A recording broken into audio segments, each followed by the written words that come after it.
everybody, this is Comics on TV for the week of October 11th, 2015. I'm your host, Josh. And I'm your good buddy, Jump Street. And this is what's going on in our highlighted shows for the week.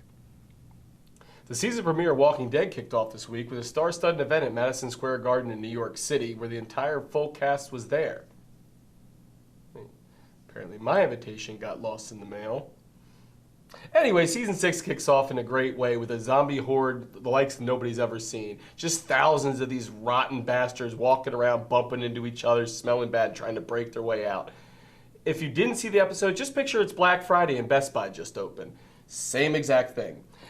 Elsewhere in this episode, you get the introduction of the character Carter. Now, Carter, which answered another question of mine, whatever happened to Nick Papagiorgio from Vegas Vacation? Well, mystery solved. He's alive and well, and he's pissing Rick Grimes off. I mean, he's plotting to take Rick out and gets caught. I know I can't be the only one in this scenario that was hoping Rick would just shoot this dumbass in the head, but no, he leaves him alive. And, you know, what's the worst that could happen? It's not like he's going to do something stupid and risk the lives of everybody in the group. Spoiler alert, he does, yeah. But you know what? He gets bit in the face and Rick has to stab him in the neck while he's screaming like a little girl with a skinned knee. And, you know, so that's cool. The only bigger a-hole in this episode, besides, you know, Father Gabriel, is whoever's honking that horn. So I guess people still get horny during the zombie apocalypse. Wah, wah. Just make it quick and tell us about The Flash. Little news about this week's episode of The Flash, titled Flash of Two Worlds. It's the name of the episode. And just as a quick thing, the best part about this episode is we get to see Jay Garrick, okay, with his full introduction and everything about him, talk to Barry about how to be a better Flash and teaches him a new trick. Check out the episode for that. Some of the other things that are going on, besides having another speedster, are the introduction of Patty Spivot, okay, who, as you all know, in the Flash universe, does have a tie to Barry Allen and the Flash. And more importantly, the best thing that happens is we get a lot of information about Professor Zoom.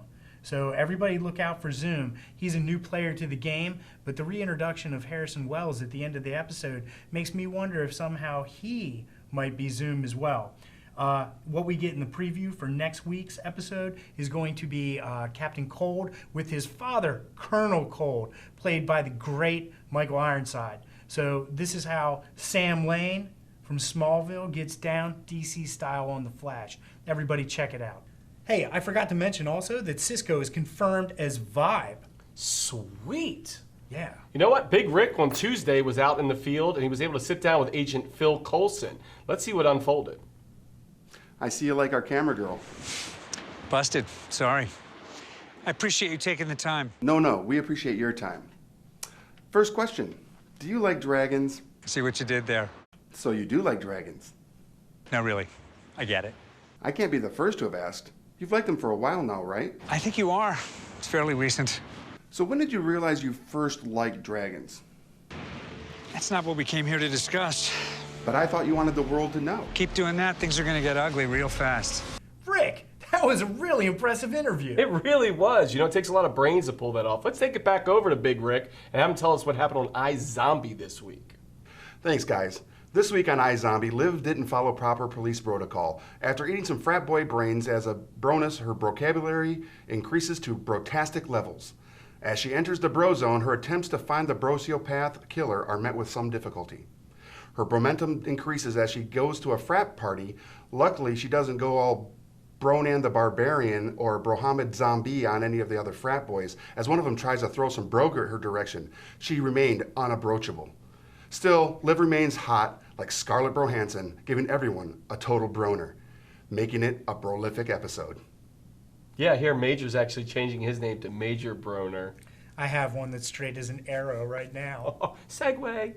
On this week's episode of Arrow, entitled The Candidate, we get to see Jessica Danforth run for mayor of Ollie's city. Her daughter, Madison, summarily gets captured by the villain du jour, Anarchy, who happens to be working for the Hive.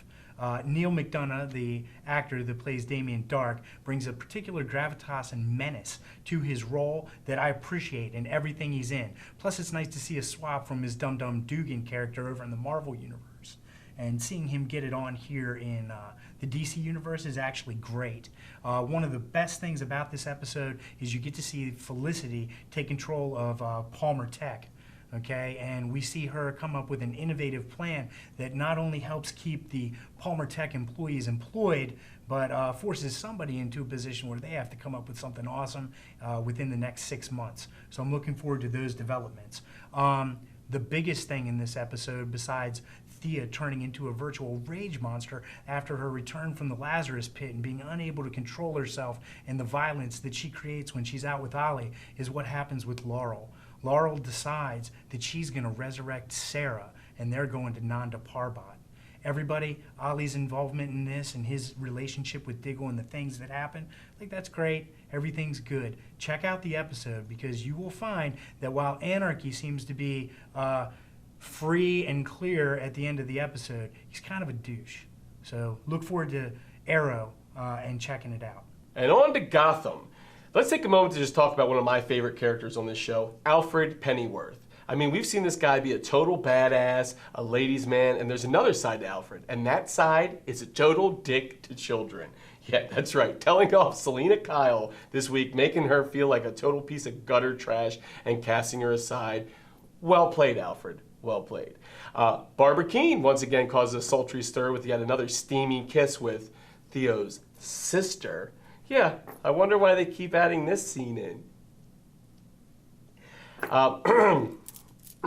Yeah, so it's pretty hot, right? Penguin sees his rise to the top suddenly halted in the midst of all this because Theo's basically busted him back down to Umbrella Boy. Yeah, making him go after the mayoral candidates because he's now kidnapped Penguin's mother and is threatened to kill her if he doesn't. You know, not for anything there, Penguin, but you have like a bunch of thugs working for you. You know, you maybe tell one of them to go kill whoever you gotta do. No, the first one you're gonna take care of yourself. And that's great and all if you don't leave witnesses that see you waddle out. Yeah, little smarter next time, buddy. And that's all for your comic-related shows for the week. I think it was a good one. And what do you think? Yeah, I think so too. A pretty impressive week as far as shows go. Flash is still the best thing on TV. Well, we hope you join us next week. This is Josh. And this is your good buddy Jump Street. And we'll see you next time.